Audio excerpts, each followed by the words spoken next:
Welcome to Voices for Change 2.0, the only podcast that focuses on mental health while mixing in movies, music, books, sports, and pop culture.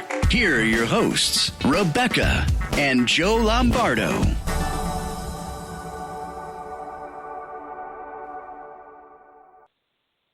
Hey, good morning, and welcome to Voices for Change 2.0. Good morning. Thanks for joining us. Thanks for being here. Hope you're having a great Saturday so far.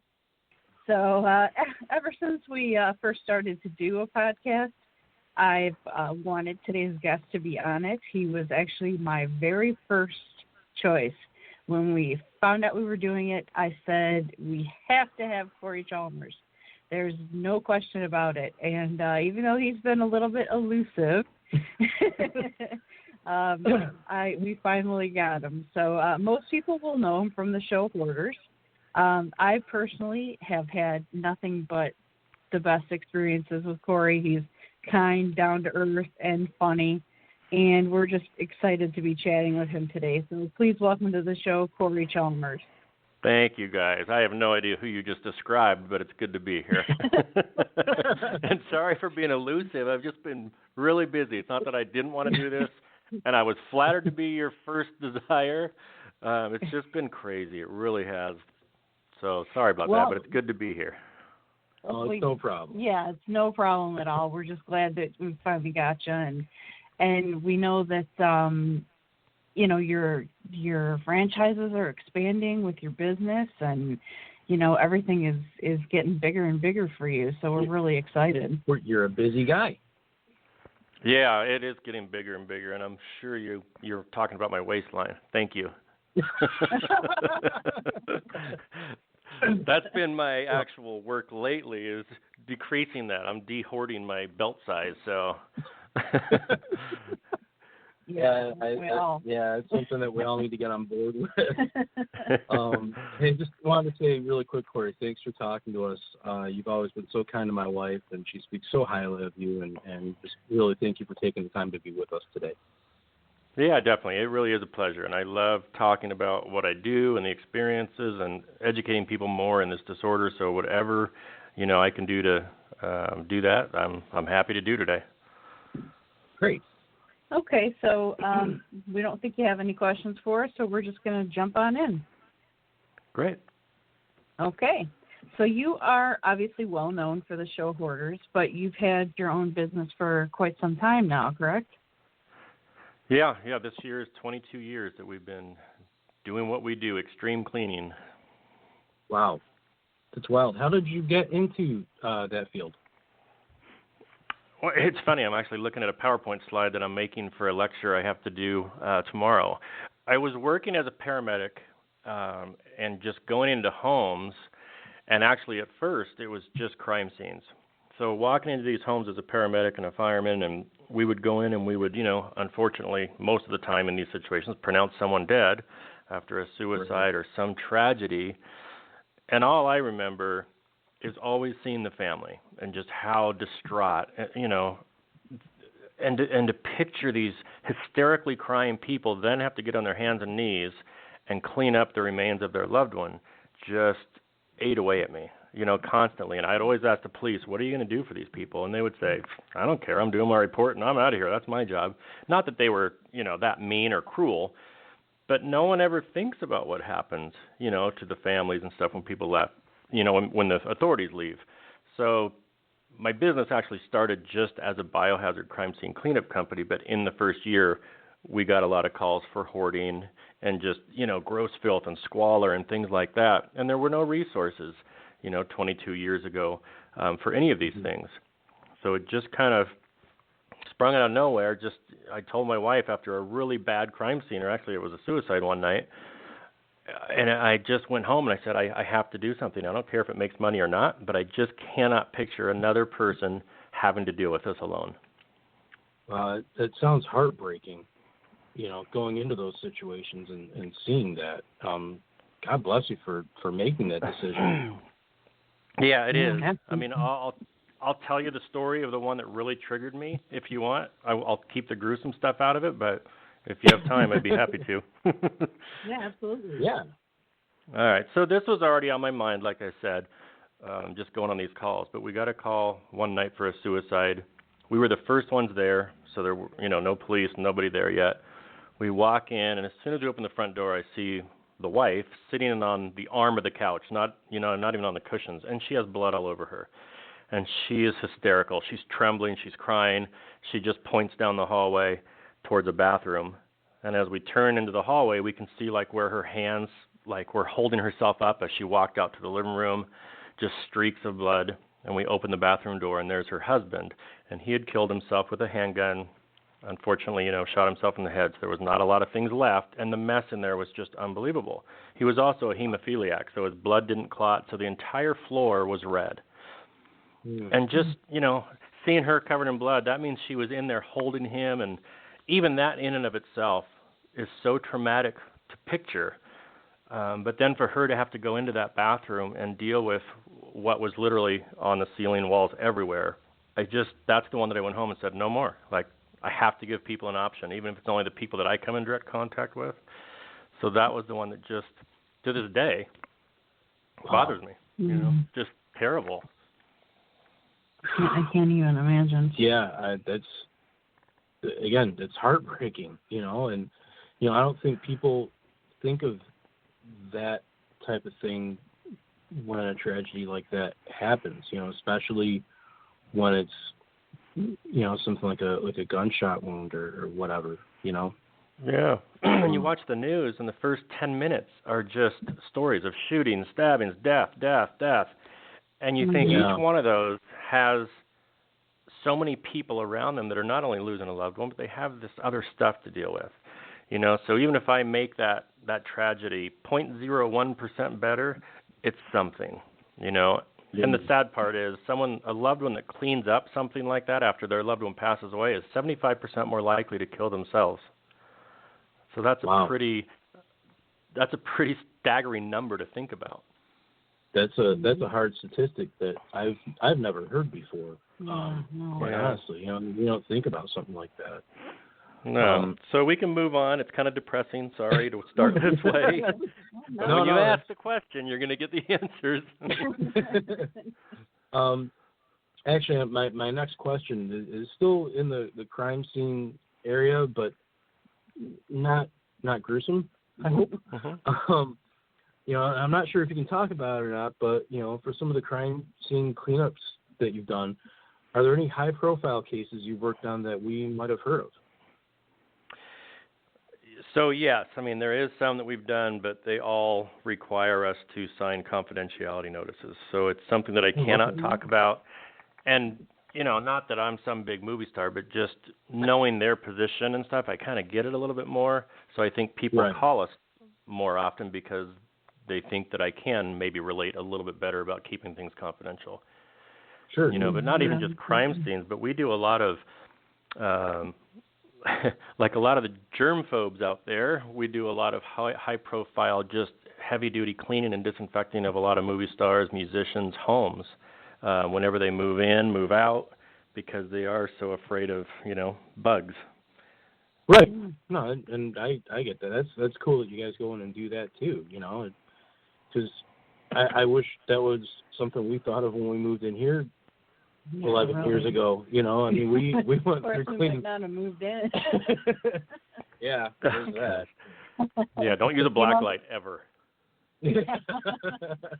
I learned that once in a hotel. I don't think I want to know.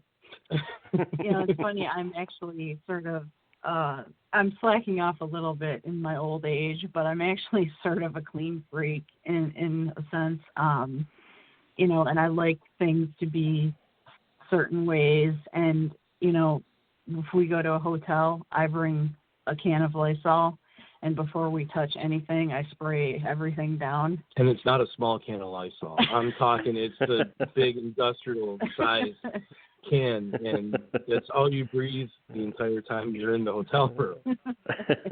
Yeah, I'm a little particular about that kind of stuff, and he's had to learn over the years that we've been married 15 years, and he's had to learn how to be a little bit more tidy. I've had to learn how to enjoy the smell of Lysol. I'll put it that way. That's a tough one. That's strong. Yeah. Incidentally, Lysol, if you're looking for someplace to advertise. Yeah, really. You're welcome. So you've probably seen some, kind of crazy things, silly things in your line of work. Without getting too specific, can you think of, one of your craziest sort of experiences? Oh my gosh, that's asking a lot. We've literally cleaned over 10,000 homes now. Oh wow. Yeah, I mean, you name it, we've probably seen it. I always like the Christmas theme ones and just the more fun ones and the more depressing ones, to be honest. You go and there's literally like tinsel and garland on every square inch of the ceiling, and so I like the themes, I guess is what I'm saying. Those are a little more fun, and the people typically are more joyful and happy, when there's a theme like that, than the ones that we typically see that are caused by, trauma and depression and things. So, yeah, I prefer the fun ones with a theme. I actually remember watching an episode of Hoarders one time, and the people, I don't know if this was one of your people or one of Matt's, I don't remember now, but the lady had a thing about Christmas, and there were multiple Christmas trees in the house that were decorated, and the whole place was just wall-to-wall Christmas. And I'm looking at it going, I like Christmas a lot. Beck will tell you, I like Christmas. She tolerates Christmas for me, and that's a lot of Christmas. That shocked me. I just. Yeah, I don't remember that one. I do. Yeah. And I watched. If I remember, I think it was one that had like literally the brown dead Christmas trees. Yeah. Yeah. Yeah. They were. Those... Yeah, they were dead. They were deed. They were the Christmas trees. The fireman in me cringes when I see those. Sorry. Yeah, I know. I hear you. It's been a long-standing debate in this household about having a real tree, and every year she's like, "Can we?" I'm like, "Every year, no." I grew up on real trees. It was a tradition for me and my dad. We would go out and pick out the tree every year. And I married this one. He's like, "No, our real trees only." Yep. So, I actually said that. So. Hey, Cory, how did you find out about the show Hoarders? Did you approach them, or did they approach you? How did that work out? Well, that's a good question. It actually started with us on accident. So Screaming Flea Productions, who makes the show, came to us back in 2009 wanting to do a reality show on crime scene cleanup. So we told them that we had already worked with, Fremantle, who made like American Idol, and some of these big production companies, even Discovery, and that it never went anywhere because they were afraid of trying to get advertisers for a show that's so gory and graphic. But they said, well, A&E is interested. Let's just film it and see what happens. So we took them to 2 homes where people died, and one of the homes happened to be a hoarder, which is actually pretty common because we go on a lot of deaths in hoarders' homes because they push everyone out of their lives, so no one's there to find them. So they take a few weeks or months before anyone finds them, so there's a lot of cleanup there. Anyway, so we did the 2 cleanups. A&E was just like we thought. They were like, that's way too much, too graphic, but what is up with that one house? And we said, well, that's a hoarder. And they said, is that common? We said, it's extremely common, about 1 in 20 homes. And they said, are you serious? They said, well, that could be a show. So we filmed the pilot with me, my wife, and our employees cleaning 2 houses. And the pilot was called Dirty Work. And one of them was, one of the hoarders was named Disco Bonnie. So she was kind of a fun character from the 70s who was this big disco lady. And they loved it. But they said, our top show right now is intervention. So what if we brought a doctor in and really explored the psychology of this disorder? So that's kind of the direction it went. But that's how it was formed, a complete accident. Wow. So how long ago was that, Cory? What year did that start? That was in 2009. Okay, that's what I thought. Wow. That's really cool. I think it aired in 2010, though, I think was the first episode. But that's when they were out filming, Dirty Work and really kind of figuring out the show. Right. I didn't start out watching the show. I actually actively avoided it because, and that's not anything against the show, but I know personally some people who have hoarding tendencies, and I felt like it was going to be, sort of too close to home for me. So I kind of avoided it because I didn't want to really get into it. And once I finally started watching it, I ended up, I think, just binge watching episode after episode after episode because it sort of finally opened my eyes as to what was really going on. And sure. And it's funny because she was doing that, and I'm at work, and I'm getting, call after call and text after text. Oh my God, this is fascinating. Oh, you're not gonna believe what this person did. Oh my God! And I got home, and she's sitting there on the bed watching it with drool coming out of her mouth. It's true. I think a lot of people didn't watch it, but once they start watching it, it's addicting. I will say that it's addicting to see and explore the psychology. And a lot of people think that we're exposing them, and I am very pleased with the fact that I helped in this way create a show that brought so much awareness to something that we were dealing with for, over a decade before the show came out, and no one knew about it. Everyone thought it was their dirty little secret, so they kept it a secret. They didn't think there was help out there. And now it's actually a diagnosis that people can get help for, and it's covered by their health insurance. I mean, I think that's a phenomenal thing to come out of a reality show. At least it had something purposeful and beneficial. So yeah, I have no regrets about this, and I don't think we're doing anything negative at all. Absolutely, awareness is the first step to, hopefully making improvements. And the stigma around hoarding and everything, hopefully erasing that someday, just so that people start to understand that it is a disorder, and it's not that they're just lazy and they don't want to fix it. Right. And that falls under a lot of mental illnesses. A lot of people think that people with depression are just lazy and don't want to do things, but they're actually dealing with their disorder. So, and it must be nice to go through life being perfect, like all the people that ridicule others, right? Exactly. Yeah. Well, on that note, we've got to take a quick break. We will be signing out here with Tom Goss's More Than Temporary, and we'll be right back.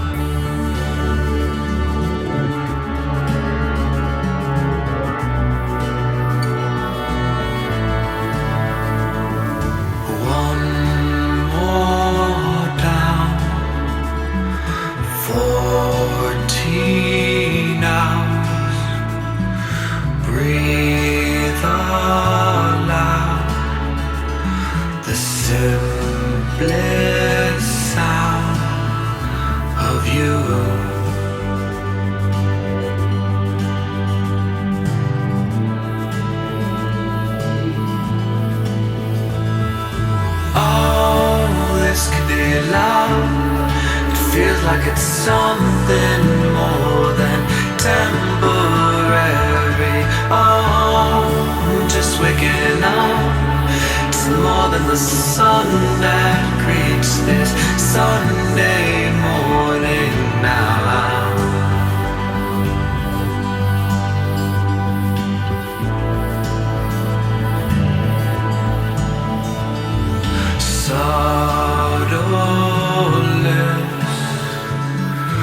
Sweetest kiss, feigning rest, while sinking ships.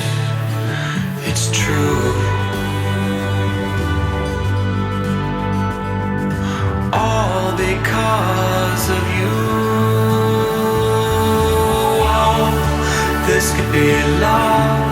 It feels like it's something more than temporary. Oh, just waking up.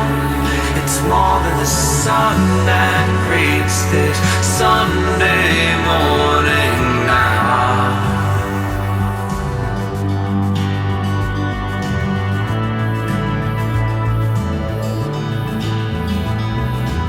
So take a chance on me, and I'll take a chance on you. Me forward just what was. Oh, this could be a love. It feels like it's something more than temporary. Oh, I'm just waking up. It's more than the sun that greets this Sunday morning. Oh, this could be love. It feels like it's something more than temporary. Oh, I'm just waking up. It's more than the sun that greets this Sunday morning.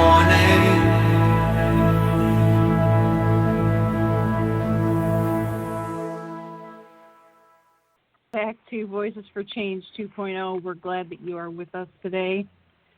Yeah, hey, how's it going?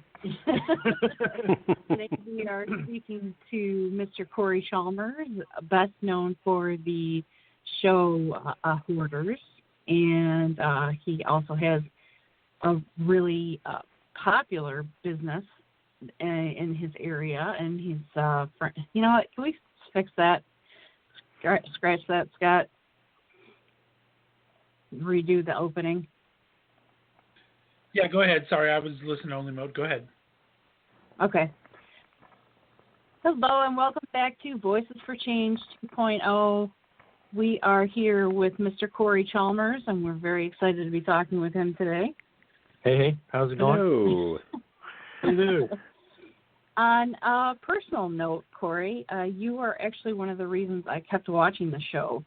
The way that you were real with everyone, but in such a kind and, rational way. You knew when to give them tough love, and it always came across as, caring, and you became one of my favorite people on the show. Did you have any training, prior to that, besides, the EMT training? That would help you keep your cool in that situation? I get asked that a lot. I think it's just my personality. In all honesty, I'm pretty even keeled throughout my life. I don't let a lot of things get to me, bother me. I obviously think being, straight out of high school, an EMT, and then a paramedic and a firefighter, those are pretty much adrenaline jobs, and so it takes a lot to kind of rock me. But I think I'm also just very understanding of this disorder, so I don't take any of the verbal abuse personally. I don't think it's an attack on me. I know it's the stress that they're going through because there's strangers in their house touching their stuff. I wouldn't want strangers in my house going through my drawers saying, "Do you want this? Do you want this? Throw this away." Like, who are you? So I get it, and we have to understand that side of it. We can't just assume that they're going to let us come in and do all these things and life is going to be normal. If they aren't getting upset, there's a bigger issue there. So that's right. Normal. Yeah. And we're dealing with a very complex disorder, so there's a lot of layers to it. We don't know a lot of times exactly what that person has been through. One of the last shows we were on, Dr. Zazio and I in Ogden, Utah, if you remember the Wizard of Ogden or whatever, coming out and doing his little sorcery stuff to get the devil and demons out. We found out during filming, actually why they were filming, that her daughter was murdered. Something, and it wasn't even really part of the show, but we find out things, and we find out just the multitude of traumas and negative things that these people have been through. And I always look at them and think, well, I don't know how you're still sane at all. I would have probably been in a loony farm by now because you have been through a lot. So we have to kind of put ourselves in their place and think, wow, if not organizing your house and collecting things to make you feel good is the outcome of what you've been through, man, that's pretty amazing, to be honest. So let's just help you get back to a little more normal state so you have a place where you can think clearly and feel safe. And, emotionally, I think you can't think clearly when your house is that cluttered. So I think my biggest reason and the way I act and stuff is I truly like to help people. Same reason I got into the crime scene cleanup 22 years ago. I just don't like to see people suffer, and I like to give them resources when everyone else seems to just turn the other way or give up on them. Bigger the challenge, better the reward for me. That's a great attitude to have. Yeah, absolutely. It really is. It really speaks to, what I was saying, that your kindness and the respect that you give people that are oftentimes looked down upon by, the outside world, the respect that you give them, that just really, it made the show, I don't want to really say this way, but it made the show easier to watch in a sense, because it's such a difficult topic and these people are in so much pain, and sometimes, you're seeing graphic stuff that's really not pretty that you really don't think you want to see, but having someone like you on there that was just so kind and could even compassionate and could even get a laugh out of them at times made the shows easier to watch. Yeah, and I think the show did a good job at casting too, because I think there's a balance there.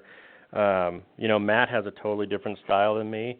I think all the experts on the show have different personalities and different ways of doing things, and then the show did a good job at matching us up with our clients that we would work with too. Yeah, so I got to give them credit. And it's funny that you mentioned a little while ago about strangers coming into the person's house and, hey, do you want to throw this out? Do you want to throw that out? And you're like, that's my stuff.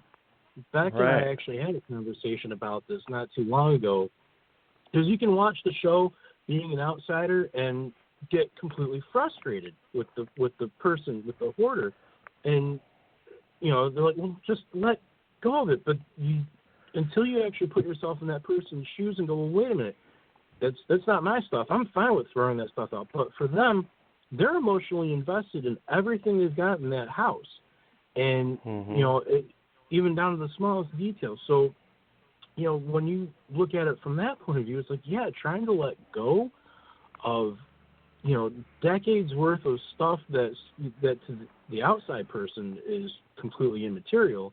To them, that's like, well, no, I need that. Yeah, exactly. And it's not even about the stuff sometimes. That's the problem with hoarding is there's so many reasons people hoard. Now, we can say, look, 80 to 90% is caused by trauma, depression, but there's still many other layers to it. So we need to understand that. And when we train our franchises and stuff, we put them through 8 hours just of the psychology behind hoarding, because I want them to really understand the whys, the hows. How do you talk to them? How do we make the most progress with someone? When do we say no? When is that person not ready? But the most important thing is understanding how they got there. And for a hoarder to tell us how they got there, we really have to build a lot of trust with them to get that personal and intimate with their tragedies, their traumas, and that really terrible roadmap is what I call it. And then we have to reverse it. It has nothing to do with removing stuff, and that's what I want people to understand. The stuff is a symptom. We don't walk into a bar, find an alcoholic and say, give me that bottle, take it away, and then go pat ourselves on the back and say, we just cured that guy's problem. Right. We didn't address the alcoholism at all. And so when we go and we empty out a house, we're actually making it worse because we're giving them another trauma, another sense of loss. But we're not addressing the behavior at all. So why are we focusing on that? Why does code enforcement people go out, red tag a house, clean it out, and then let them come back home? Yeah. Because they're just going to be dealing with that person again. They're missing the point. Spend some of that money that you're spending on the cleanup on working on the behavior change and why they're feeling like they have to acquire this stuff. And so that's the shift. Even as a national company that makes its money off cleaning up these homes, we also focus on how to help them never fill it up again. It seems like it's counterintuitive for what we do, but it's actually why so many people call us and why so many cities contract with us, because we're trying to end what they consider their problem childs, the hoarders that keep popping up over and over and over. So we're trying to look at it differently. It's kind of like when I was a fireman. I was like, why are we doing fire prevention? This makes no sense. We're preventing fires? Yeah, so, I'm stuck here eating chili. But again, if we really want to help, we can't focus on just the cleanup. Yes, that's a part of the puzzle and a part of the solution, but not the main part. And that's where the doctors and the therapists and stuff are so important in helping the people discover their own personal roadmap, how they got there, and how to recover from that. Yeah. You know, we talked to Dr. Zazio a couple of weeks ago, and she made a point that even though I'd seen a lot of episodes of the show, didn't really hit me until she said it. And she mentioned that what most people don't understand is that you're going into these situations where these people it's their last ditch effort. Most of them are about to get thrown out of their house, or, you know, their house is going to get torn down, or, you know, this is it for them. So they're backed into a corner and essentially forced into having you guys come in and start cleaning their house out. And in the process, they've got to come to terms with their disorder all in a 5-day span. Sure, which is totally unrealistic, let's be honest. Absolutely. Yeah. I mean, I've had bipolar disorder for nearly 25 years, and I still haven't completely come to terms with it. You know? And that's the thing with psychological disorders is you can't beat them, you can't overcome them, you can only manage them. Right. So education and learning, like in your case, learning your own patterns and your own everything is the best tool you have, not someone coming in for a few days and telling you how to do it. You know what I mean? So everyone on the show was facing a crisis. They would not take anyone on the show if they weren't facing a crisis, because that's kind of the hook at the end of the show. It's not really if we clean the house, don't clean the house. It's did we prevent the crisis from happening? Are the kids going to be taken away now? No. Great. Did they get their kids back? Awesome. Are they going to jail? No. Are they getting divorced? No. You know, so there always has to be that hook in reality TV that people want to watch to the end to see, oh, did they do it? You know? And it's true. It works on me.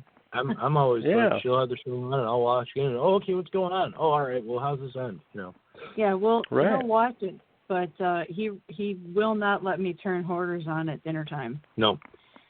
That is his steadfast rule. Yep. Oh, here I come with dinner. Oh, you better put on Judge Judy or something. Something else on. We're not watching Hoarders while we eat. Yeah, that's my only rule. Otherwise, I think it's a great show. So, do you still keep up with any of the families that you've met over the years of doing the show? I can't say that I really do. Usually after I film there's some correspondence, you know, for 6 months to a year, just to kind of check in with them. Sometimes they just reach out to me out of the blue. I like to see if they're still maintaining it, if there's anything that we can do that wasn't provided in aftercare, or just be a sounding board for them if they need that. You know, we have a support group every Sunday night online, so you don't even have to leave the house. So obviously that's one of the things that I offer them. But it's great. Yeah, but I try not to get too personal. We interact with so many people out there that if I'm friends with all of them, I wouldn't have time to run the business. You know, I hate to say that, but it's true. I even tell our employees, our project managers, like, never give your cell phone out. It seems mean, but a lot of these people have been so isolated and reclusive that we come in, we build their trust, and we are like their BFFs now. And they're going to call us and text us at all hours of the night. And, you know, that's great that we're able to get in that close with someone who has been isolated from the world. But at the same time, we have to manage our own home work life. And that's a fine line there. Right. Yeah, and that actually goes into our next question. What do you do? What are the feelings that kind of you go through when you've found out that someone that you've previously helped has sort of gone back into their same hoarding behavior? It's sad, but again, you know, in the short term that we're there, we don't expect miracles. And because of how the show works, we don't get to pick and choose. And I can tell you right now, in all honesty, at least 90% of the people you see on that show, I would have never agreed to work with. Not because I don't want to help, but because they're not ready. And when you go into a situation where someone is emotionally not ready, you can pretty much guarantee what the outcome is going to be. They're not willing to do the self-work. Most of them use us to get past the crisis, and then they go back to their old ways. Right. Because they don't want to do the self-work. Exactly. They have to actually, to succeed, they have to be ready mentally. It's the same thing with, if you're an alcoholic or even just somebody that's trying to quit smoking. My dad smoked for 60 years, and, it was, now mind you, when he quit, he finally found a doctor that told him point blank, look, Joe, either you quit smoking or you're going to die. And my dad quit cold turkey that day after 60 years of smoking, but he had tried many times in the past, and he just wasn't mentally ready, Sure. So that's a key thing that I think, people need to realize too when they come across somebody like that is, it's great to say, well, why don't you just stop? Well, when I'm ready, I will. And a lot of it for us, I mean, we train our people to look at two things when they're talking to a hoarder that are really important. There's actually several, but how long have they been hoarding, and what triggered it? What started it? We helped a lady that I talk about, and if we need to go to break because this might be a 2 or 3 minute story, but it's really relevant. Do you want me to just say it, or do you want to take a break? Okay. Go So ahead. I always give the two examples. If you remember Al on the show, who looked like Jesus in Indiana, he got his son taken away.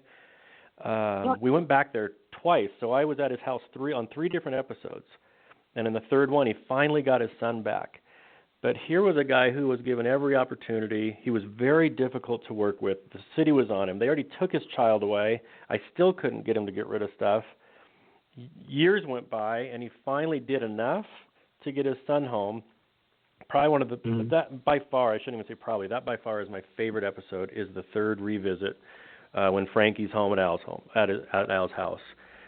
Just seeing the change in him and stuff, but it took a long time. That's because he was raised by a hoarder. At 10 years old, his brother said he had more stuff in the house than his father did. So his whole life, now he's in his 50s, he has spent 50 years hoarding. That's all he knows. He's the neighborhood junk guy. If you need something, you go to him. If you have something to sell, you go to him. That's his career. Wow. That's his identity. That's everything. So we have to look at that versus we went on a, let's just call her a 26-year-old, for confidential, who it took me about 2 months to just get in the front door because she only wanted an all-female team, and I didn't have that. So after a couple months of working with her on the phone and through email, she finally agreed to just let me and my wife come and help her. Spent the day in her apartment, completely cleaned it, and we learned that she had been raped by 3 men while they drove around in her stolen car. They stabbed her repeatedly, thought they killed her multiple times.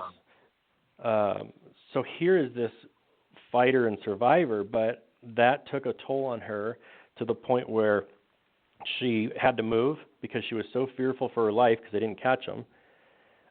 She moved to a high-rise apartment so no one could break in the back door because it was, so high up.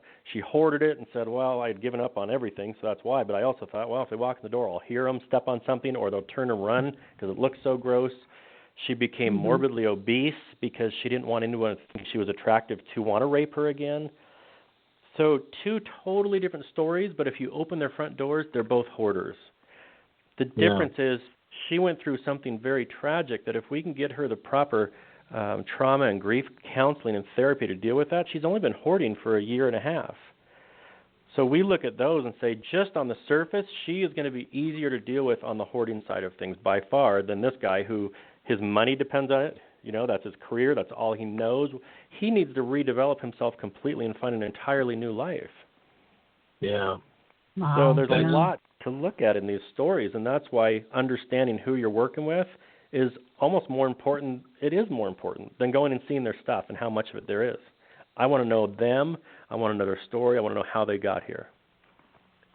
Right. I mean, that's key. You get that kind of foundation, it gives you a good starting point. You know how to approach it, what kind of aftercare they're going to need.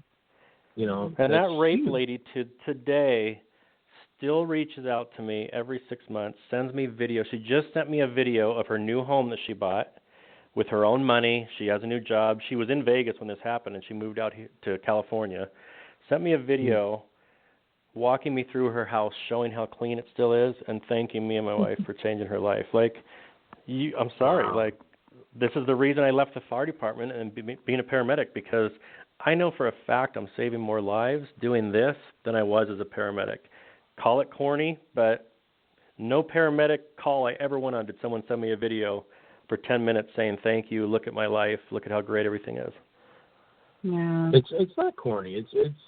It's awesome. It gives me a good, happy feeling hearing that. Yeah. Seriously, that it's really it's a blessing. What you're going out and doing. Because you're right. You didn't hear about it years ago. I never heard about anything like this when I was a kid. And for you to recognize that this was going on and there was a need for it, and that's just it's awesome. It's just really awesome. Yeah. Well, thank you. It is, and I go to bed every night happier than I've ever been. And that's important. They say if you can go, what's the saying? If you enjoy what you're doing, it's not really work. Yeah. Right. Right. Do you have any advice for someone who has a hoarder in their life? And what's the best way to go about helping them? Gosh, I love this question, because we get people on our live chats on our websites. We get people that call and say, "How do I help my mom?" And I just say, "I don't know, because I don't know your mom." And so much of this goes back to what I was saying, is really understanding the person. And so I can't help people. When it's your loved one, you know what their triggers are. You know what upsets them. You know what probably works a little better. But I always tell people, look, you have to be supportive. Act like they're a drug addict, addicted to heroin or something. You can't just say, come on, let's go. They have to be ready. They have to want it, and until they do, there's nothing you can really do. I had this talk with my wife last night. It just came up, and we were, she was actually in the bath, and I was just sitting there talking to her, and for whatever reason this came up, because she's having a similar problem with a family member. And I just said, look, just like I tell the hoarders, you have to go live your life. Like, you cannot let this anchor drag you down, drag your personal life into this, and let it upset you so much when that person is actually quite happy, Why are you letting it destroy your life and your relationship and stressing you out so much? You're carrying the baggage around, and yet they don't even care. So sometimes they just have to walk away and know that they did everything they could, because guess what? There is a chance that they could, die in a fire tomorrow, that the stuff could collapse on them, like all the stories we hear almost daily. It could happen. But just like the drug addict could overdose, you've given them resources, you've given them options, you've said, look, when you're ready, I'm here to support you. I'll help you in any way that I can. But until that point, live your life. Really live your life. Educate yourself on the disorder more if you need to. We have webinars. There's books and videos out there to learn as much as you can, because the more the family member knows, the better they'll be when the person does want help, or comes, to their crisis point where they have to deal with this for some reason. Right. There's no magic answer. What's the website that they can go to, Cory, for that to get information? Is that on your company website? It's really not. I mean, we have a national website that just has resources. It has message boards, support groups. It's not really our company site. We just built it. It's funny. We built this back in 2010 when Hoarders started airing, because we started to get inundated with calls from all over the country. So we said, whoa, we need a self-help site out there to get them to find resources and not have to call us and tie up our whole day. So the website is hoardingcleanup.com. And that's where every state has resources for cleaning companies, for therapists. A couple of them even have hoarding task forces. And then that's where the Sunday night support group is. It's anonymous, so we don't hear or see each other. It's just a place where it's really turned into a peer-to-peer support group where they just type back and forth. But it's funny, giving hoarders a little bit of accountability and responsibility goes a long way. When I was running the support group, which I ran for 3.5 years, we would tell someone, look, go clean your bathroom counter today. That's your challenge before next Sunday. And they'd come on there and they'd say, oh my gosh, I stayed up all night last night just so I could come on here and say that I did it. So giving them a little bit of exterior accountability and responsibility, they're used to failing themselves, but they don't want to go on there and be a failure in front of everyone else. So sometimes little things like that actually help them. So it's worth a shot. And if not, at least they have somewhere else to go to talk and be accepted because the people there are just like them, suffering through the same things. That's great. Yeah, that's amazing. Are you aware, and, Dr. Zazio didn't have an answer for this either, so if you don't, no pressure at all, but are you aware of this phenomenon? And I know I've experienced it. I know friends have experienced it. She's done this. Yeah, many times. There's even a stand-up comedian that made a joke about this. When you sit down and you watch a few minutes of Hoarders, and then you have to pause the TV and get up and go clean something in your own house. There are so many people that say that on our Facebook page. I don't experience it, but I know a lot of people do. It makes them panic, like, oh my gosh, I got to go clean right now. And there's a lot of people that do that because they say it on our social media all the time. Honestly, it's we're funny. probably going to clean the house a little bit after we get off the line with you. Yeah. Lysol. Yes. Our friend Lysol is coming into the room. He will make fun of me relentlessly because I'll turn an episode on and I get maybe 5 or 10 minutes in before I have to pause it. And I didn't even realize I was doing it at first. I had done it so many times, and I paused the TV, I got up, and I start ordering him around, hey, can we do this? Can we go grab the vacuum? And then one time he just said, hoarding buried alive strikes again. And it hit me that he was right, that I was actually watching the show for a couple of minutes, and it's like a panicky feeling, like, oh my God, does my kitchen look like this? And she's looking, do you smell something? I smell something. Something stinks. Quick, Gosh. go get the Lysol. Yep. No, it does. I think it does trigger in some people, it just gives them the heebie-jeebies, like, oh, I cannot end up like this. I got to go fix it right now. It's funny because it's true. It is such a strange thing, and you just don't even realize you're doing it until somebody points it out to you. So, well, yeah, it's like when I watch Intervention. When I see Intervention, I pull the needle out of my arm. I say, I can't do this anymore. That's a joke. I just lost all my sponsors. So, speaking of that, what do you like to do with your free time when you're away from work? And I hope there's no needles involved. Yeah, no. Since moving to Idaho, we're in the Sun Valley area, and it's just so amazingly beautiful up here that I just want to be outdoors. So we hike, we bike, we do anything where we're outdoors.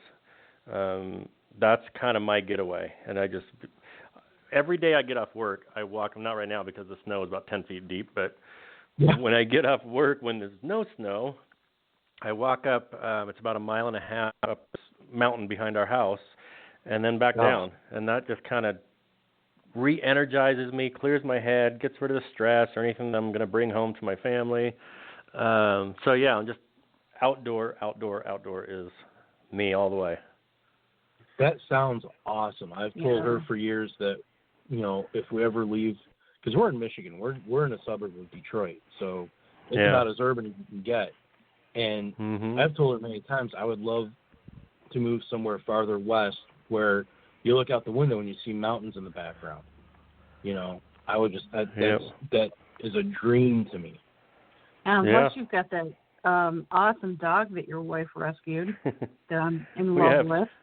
We have 3 Great Pyrenees now, so that's an adjustment. Oh my gosh! We have 3 of them now. And there's so much snow that our fences are completely covered. So guess who's living in the house with us? Because they're roamers. They'll just run and take off, and they don't have any reason to go anywhere, but they want to go. They think the whole world is theirs to protect. So, yeah, so it's been a struggle this winter. We have to really think of something for next winter to help us through this. Great Peter, white hair everywhere.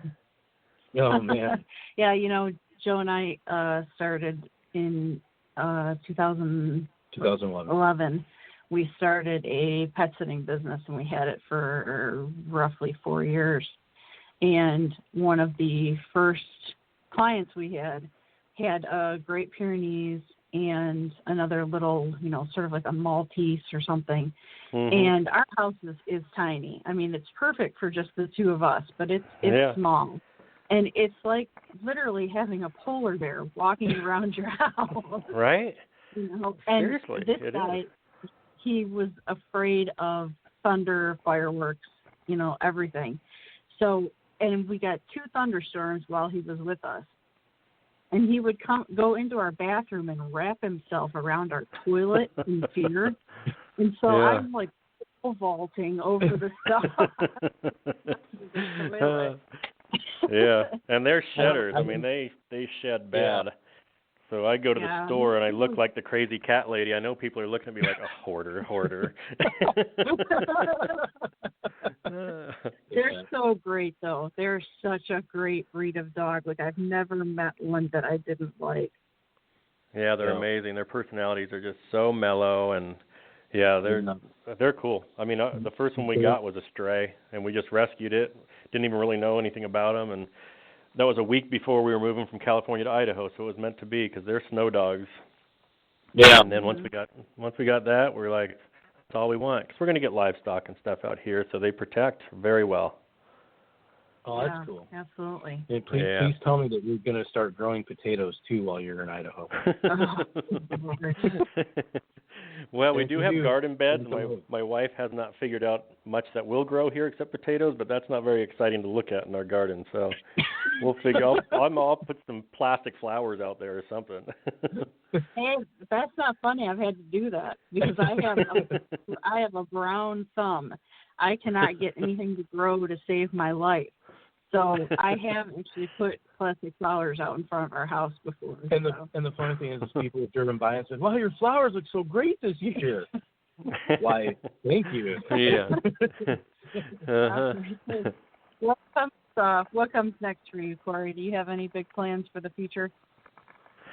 I don't. Honestly, my goal in life is to really be able to offer this type of service, the kind, compassionate, non-judgmental service anywhere in the United States, and we're not even close. We cover about 18 states right now, about 180 million people.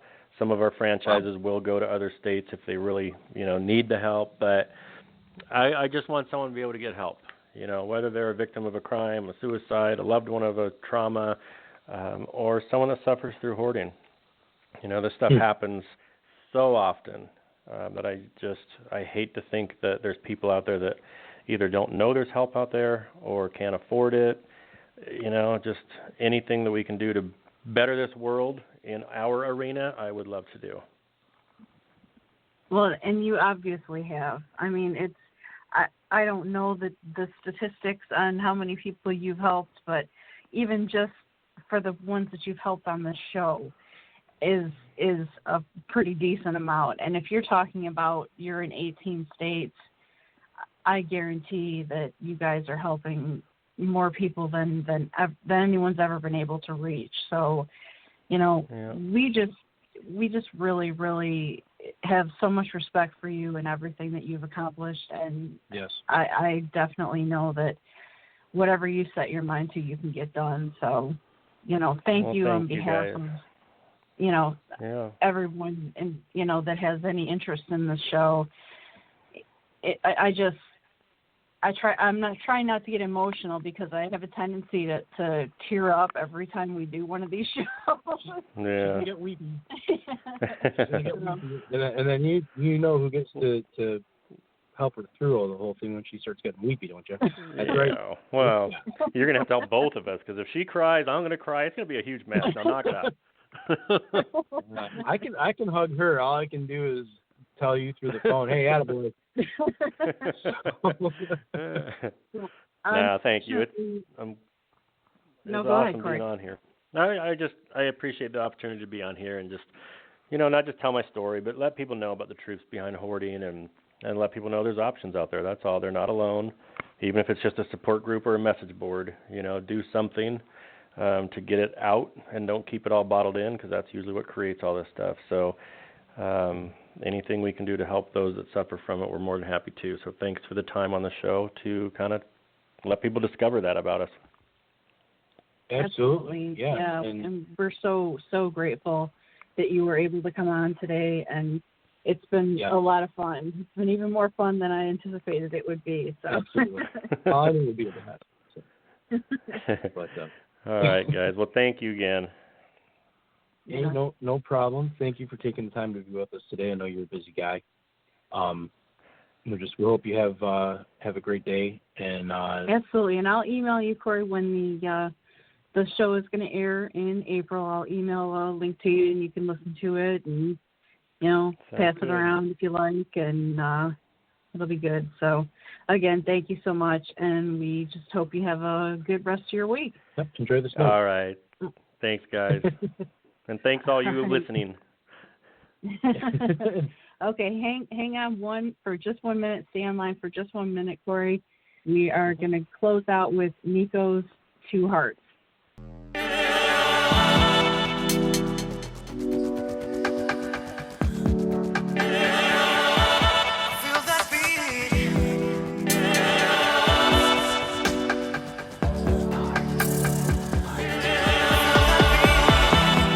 Born with two eyes, two ears, two arms. But I'm wondering why with just one heart. Although I feel the beat, I know it's incomplete. I feel the beat. But looking in your eyes, now we can synchronize.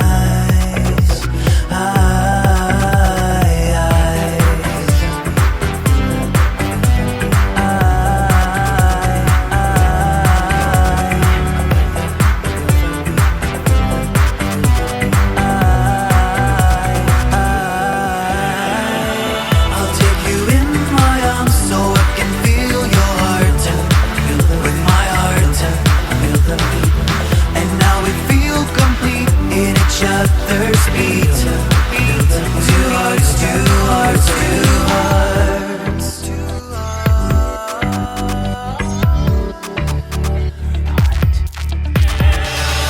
Living life with one heart is not enough.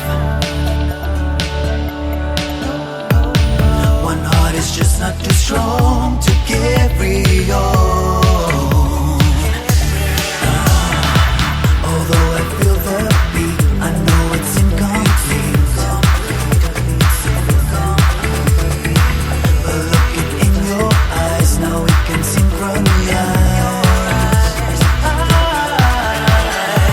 I'll take you in my arms so I can feel your heart with my heart. And now it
Join us next week as Rebecca and Joe continue to battle the stigma of mental illness. Follow us on Twitter at Voices for Change RJ and on Facebook at Voices for Change 2.0.